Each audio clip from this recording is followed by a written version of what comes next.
my granddaughters for a few days, and I immediately thought about trafficking. That is, if you see something, say something. That we're living in a time unlike we've ever seen before. And I come back always to that mantra by Stacy. When the question is, what do you do? Action, action, in spite of the distractions. That the distractions that we're going through right now, that it takes everything in you to focus your mind. It takes everything in you to pour yourself and your energy and your mind and your thoughts in creating the kind of life that you desire for yourself and for your family, in spite of, in spite of. And there, as you, I want you to think about the goals that you set out for yourself that you want to achieve this year. And I'm encouraging you to get a 3x5 card. And and the purpose of this is to keep your mind focused on your agenda. Right on one side, I give thanks, and whatever that is that you want. Mine is to be off all my medication, to be cancer free, and to build a legacy for my children and my children's children, and to make global impact and touch more lives, train more speakers and trainers and life coaches. Put on that card, I give thanks, but not just I give thanks, but have a conviction within yourself and your mindset that it is done. Before Jesus performed any miracles, he always gave thanks before the miracle was performed. And when you, whatever that is, when you can step into the feeling and the emotion as you hold the vision that which you desire, that which you hunger for, is done, and you start moving in the direction, it creates an acceleration of movement. Doors open you did not see. Things happen for you. Magical things happen that literally will amaze you. The scripture comes alive. All things work together for good for those who love God and for those who are called according to his purpose. And as you look at your goals and look at yourself, that keeping the main thing, and setting yourself up to win. Look at your environment. Your environment is very important. You have to declutter your environment. You have to look at what is it you need to let go of. What are the things that you need to keep that have some value for you? What are the skills, the choices, the behavior, the people that help you to get closer to what it is you want to create for yourself? And what are those people and those things and the behaviors and the choices that's a liability that will work against you and that you need to let those go? This is the time that you have to be mindful. You don't want to operate on automatic. You have to watch yourself. You have to pay attention to what you're doing and identify and break down into incremental steps things that will move you toward the goal that you want to achieve. I'm reading a book now entitled From Worrier to Warrior. Going from worrying about stuff to being a warrior. That if you want to make it your greatest decade ever, I see this for you, that this is a decade of plenty in 2020, a decade of plenty. in 2020 that I realized that life is a fight. It's a fight for territory. It's difficult. It's hard. And all kind of stuff comes out at you, and you say, where did that come from? And so that during those moments that you begin to look at yourself and ask some key questions. What is it I need to do as I look at this new year? What behaviors that I need to leave in 2019 and not bring them over into 2020 because they would be a liability? Who are the people I need to spend less time with because we're not coming from the same place? We don't have anything in common anymore. This is time you don't want to have any flaky people in your life. The emotional vampires, the users. You don't have the luxury to bring them into your life because they compromise your power. Those toxic relationships. And there are some people that you need to seek out who have some talents, some skills, some resources, some contacts that you can now be beneficial to each other. Trying to do it solo, that does not work in this kind of environment. You have to have people who will have your back and you will have their back. Mutually beneficial relationships. And it's very important to create special moments in the area of paying attention to your relationships with your significant other and with your children. And the other thing that's major is making your health a priority. A lot of stress is taking people out right now. There are people snapping right now. When the unemployment goes up 1%, 10,000 women are beaten and battered and children are abused. So as you look at yourself and look at your goals and look at your dream, who should you turn to? And who can turn to you? And how can you cover each other and be there for each other? When I was going through this challenge with my granddaughter who had a full-term miscarriage, I thank all of you for your prayers. I felt them. We felt them. I thank you for your support. And it's good when you're going through something to know that there are people who care and lift you up in prayer. That meant a lot to me. People I did not know. And it really helped us to weather this storm that we are still in. But it took the edge off, knowing that people cared, that we weren't just in it by ourselves. And some people who had gone through that experience and shared with me, here's how you deal with this. And when you look at your health, as you make that a priority, because the stress in relationships, the stress of losing your job, the stress of working in an environment that's below your potential, and there's uncertainty, and you have no job security, the stress of bills that keep on coming and look like you just paid them yesterday, that gets to you. That gets to you.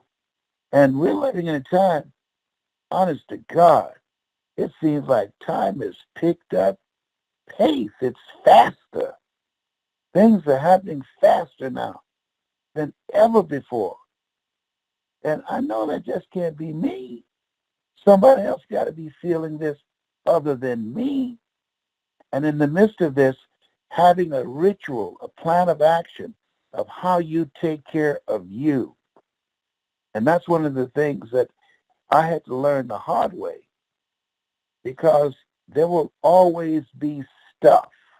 People are going to always have stuff to deal with. Dimples was right. If it ain't one thing, it's another. And I found myself depleting myself and giving away too much energy.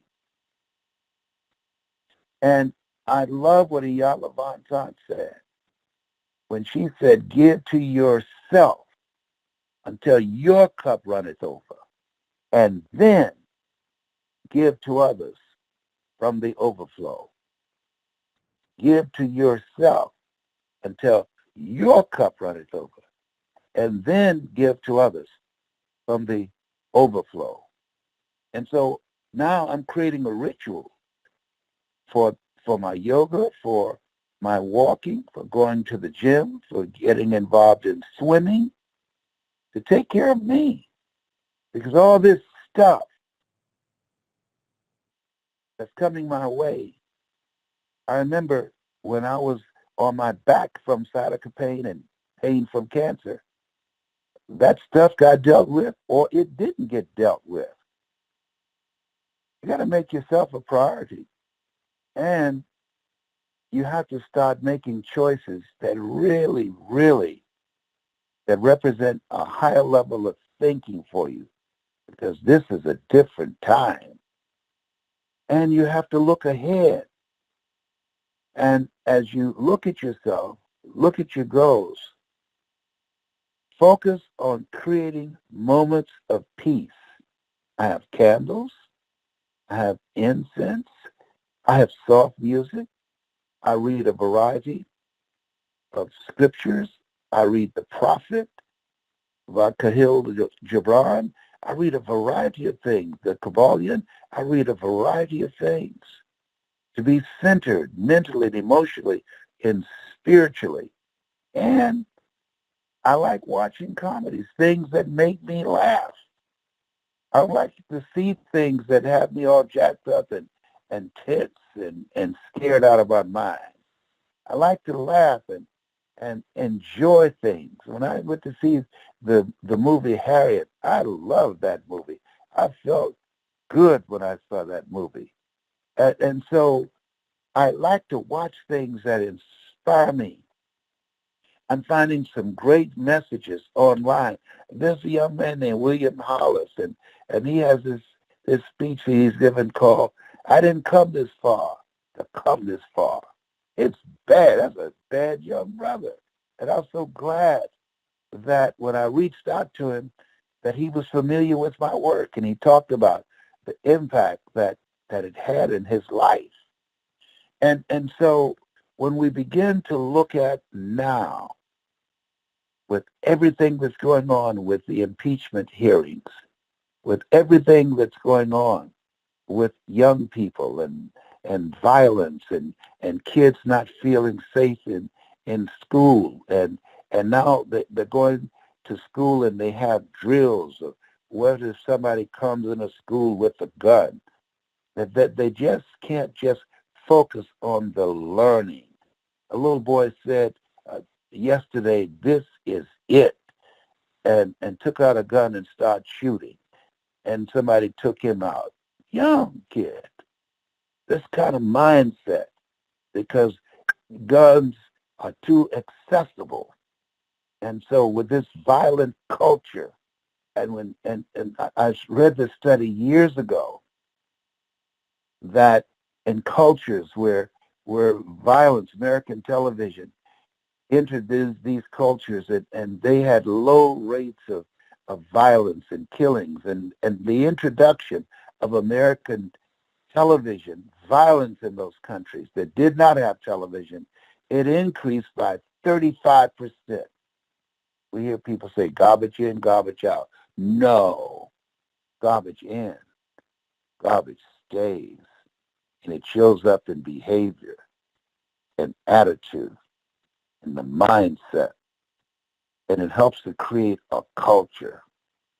And so one of the things that I think is very important is working to create peaceful relationships. Life, and I can tell you from my own experience, life will bring you enough drama and pain by itself. You don't have to help the process. You don't have to help process. It's going to bring it to you. All you have to do is just keep on showing up. Just keep on breathing. It's going to bring you some drama. Viktor Frankl calls it unavoidable suffering. It's going to come to you or someone that you care about, and it's going to hit you hard. All you have to do is just keep on living. I don't care if you're tired, speaking tongues, you cute, whatever, whatsoever. It's coming for you, coming for all of us. And so being able to find peace in the midst of a storm and able to get still and go within and get to a place of gratitude. Lord, thank you for waking me up this morning. I used to wonder, Mama, why y'all say, thank you, Lord, for waking me up in my right mind this morning? I know why now. I put something down and I called my kids to help me find it. I was looking for my glasses. And they said, Daddy, you got your glasses on. I was talking to my son, and he said, what are you doing? I said, I'm trying to find my phone. What are you doing? Daddy, you're talking to me on your phone. I said, oh, my God, do you think I'm losing it? Wow. I don't know what is happening. It's just amazing to me. Things looking at me, and I don't see them. That scares me. Whoa. And so that says, slow down. Take a deep breath. Chill for a moment. Get calm. Listen to yourself. Watch yourself. Back up. Chill out. And I tell you, it hasn't been easy. It's a different level of living and orientation.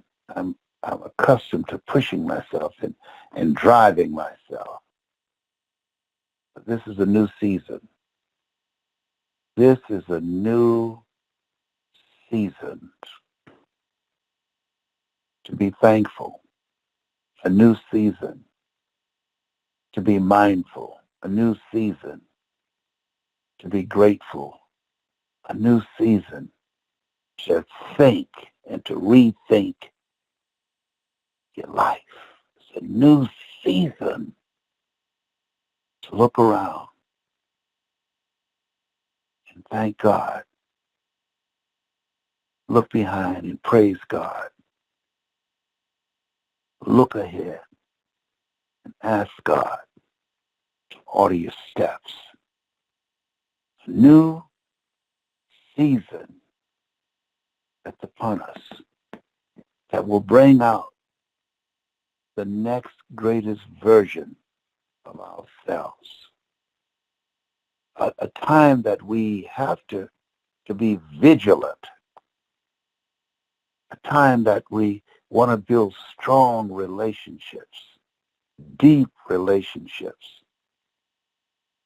and spend time with people that matter, that you know you can count on.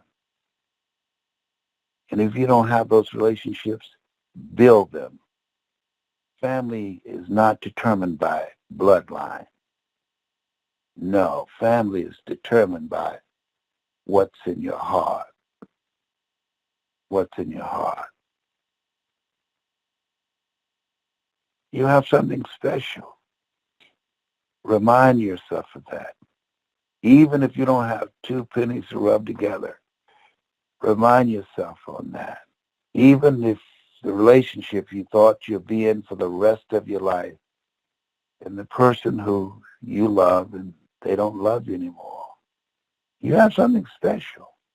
Remind yourself of that. When you're down on your luck and things don't look good, It didn't come to stay. It has come to pass. Remind yourself of that you're more than a conqueror. Yeah, you're more and more powerful than your circumstances and what you have gone through and what you are dealing with. Remind yourself of that. And understand and know. Say the truth will set you free. Ye shall know the truth, and the truth shall set you free. And I say, remember, the truth will never set you free until you destroy the lie that you currently believe in,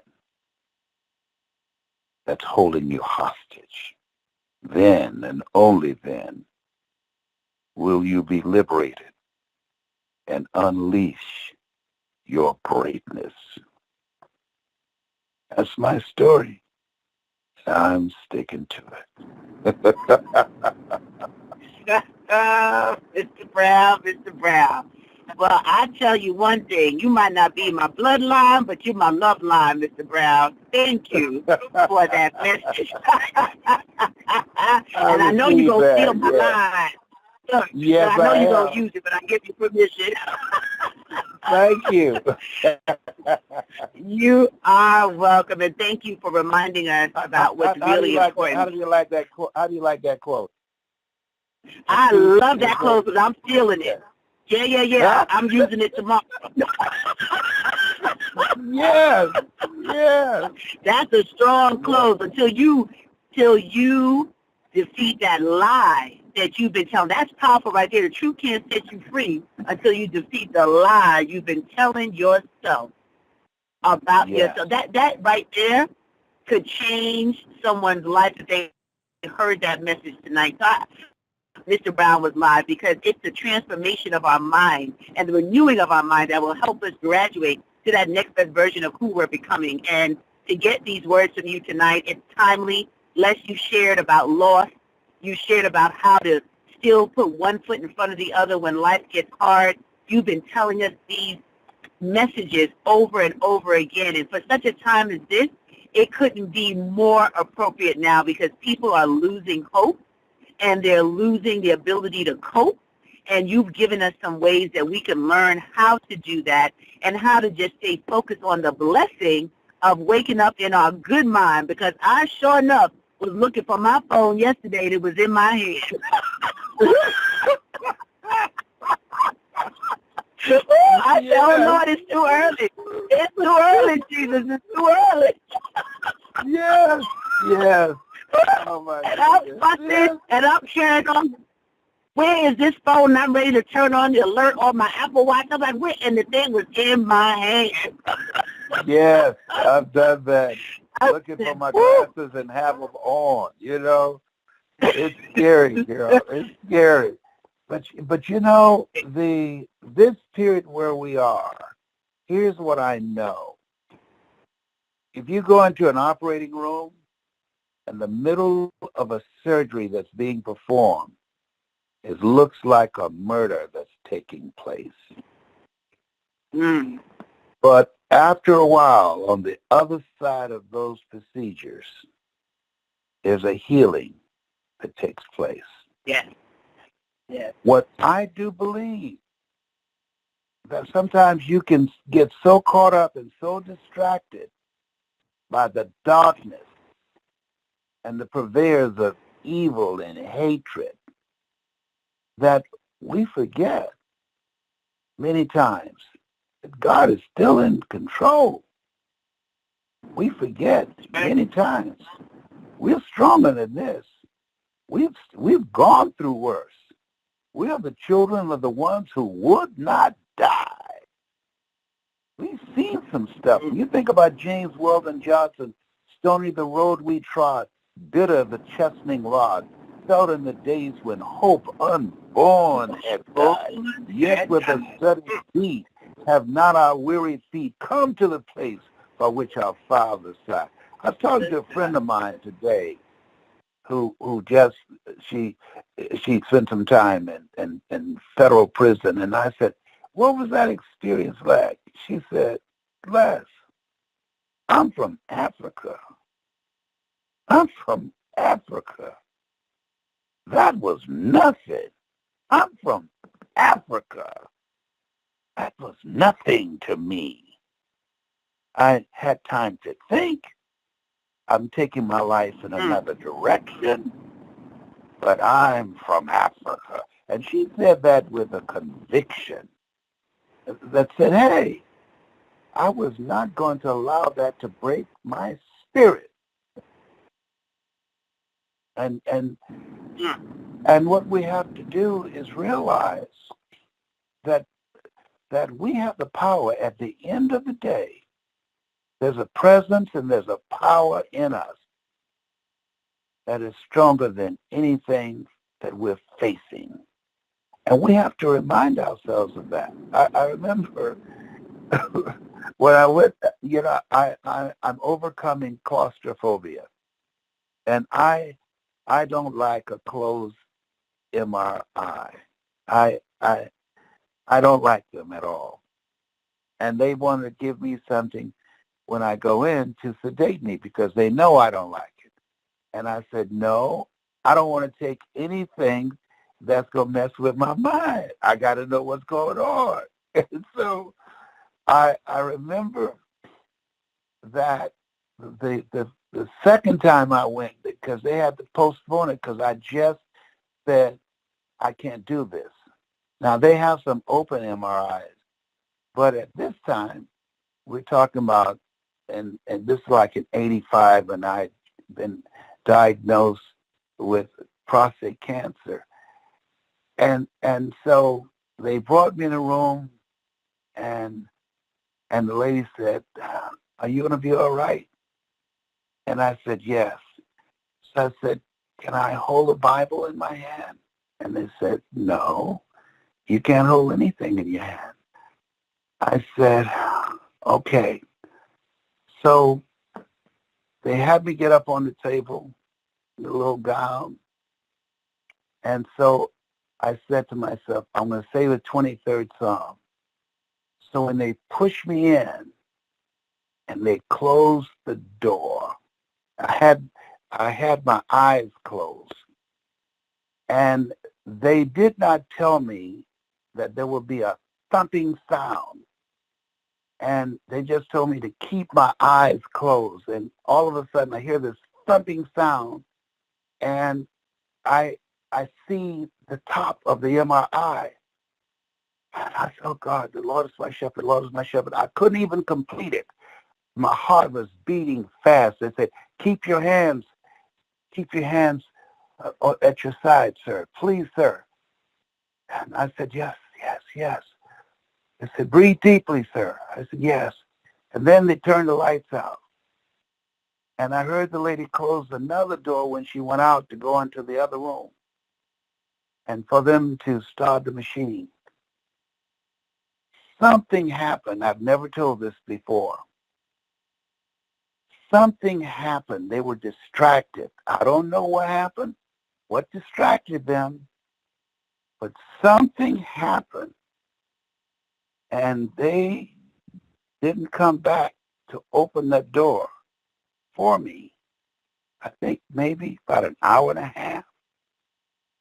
That was a long time. But something happened that distracted them. I don't know what. And when I heard the door open, I felt relieved because I just kept saying, the Lord is my shepherd, the Lord is my shepherd. And I can hear them talking. And they said, oh my God, I know he's furious. He's probably going to report us and ask that we be fired. I told Jerome not to be here distracting us in the control room talking. And so when they pulled me out, they said, we're so sorry, Mr. Brown. And they went to give an explanation. I raised my hand. I said, listen, I said, you don't have to worry. I heard you talking. I'm not going to report what happened. I'm not. I told y'all that I was very frightened. I'm not going to report you. And so when they brought the wheelchair for me to sit in the wheelchair, I said, I'm not going to report you, but you're going to report me because I left y'all a little gift in there.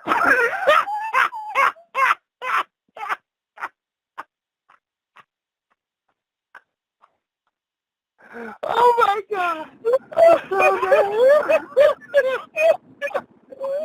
I left him a little present.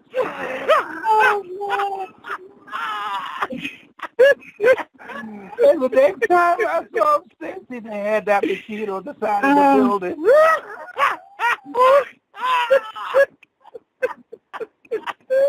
I'm sorry, you can't make this stuff up. You can't make this LesBrown. I left him a little something up in there. Oh, Lord. I bet you they won't do that no more. That'll learn them. That'll more than learn them. Oh, yeah. Yeah, you got problems. You got issues. I'm going to pray for you. You got problems. Oh, Lord, Mr. Brown. I cannot. Yeah. My stomach hurts. But, you know, it's the laughter. Everybody that's listening, I know they are falling out laughing like, no, he didn't. But that is part of the persistence of life. You spend a day, and ladies and gentlemen, you think this is him on a conference call. Just spend a day with Mr. Brown. You won't be able to stand up straight because your stomach will be in tension. Oh, Lord.